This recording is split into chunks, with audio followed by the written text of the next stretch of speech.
ఈ AIIMS hospital పక్కనే ఉన్న కొండ వైపు నుండి తీసుకెళ్ళి నేషనల్ హైవే 16తో అయితే కనెక్టివిటీ ఇస్తున్నారు. ఈ మొత్తం కనెక్టివిటీ 3.55 కిలోమీటర్స్ వరకైతే జరుగుతుంది. అలాగే ఇక్కడ రైల్వే క్రాసింగ్ దగ్గర ఆర్ఓబీ కూడా వస్తుంది. ఈ ఆర్ఓబీ క్రాస్ అయిన తర్వాత ఇక్కడ మొత్తం రోడ్డయితే వేస్తారు. ప్రెజెంట్ రోడ్డు నిర్మాణ పనులైతే జరుగుతున్నాయి. ఎక్స్‌కవేషన్ గాని అయన్నీ చేసుకుంటున్నారు. అలాగే రోడ్డుకి ఇటువైపు ఏంటంటే రైట్ సైడ్ వైపు సపోర్టింగ్ వాల్ నిర్మాణం పనులు కూడా జరుగుతున్నాయి. ఇక్కడ నుండి మీరు చూడొచ్చు. రైట్ సైడ్ వైపు సపోర్టింగ్ వాల్ అయితే నిర్మిస్తూ ఎళ్తున్నారు.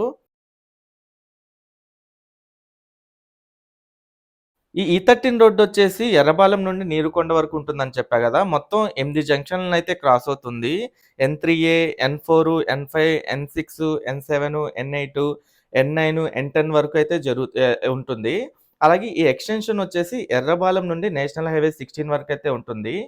ఇదంతా సపోర్టింగ్ వాల్ అన్నమాట. ఇలా సపోర్టింగ్ వాల్ మొత్తం నిర్మిస్తారు.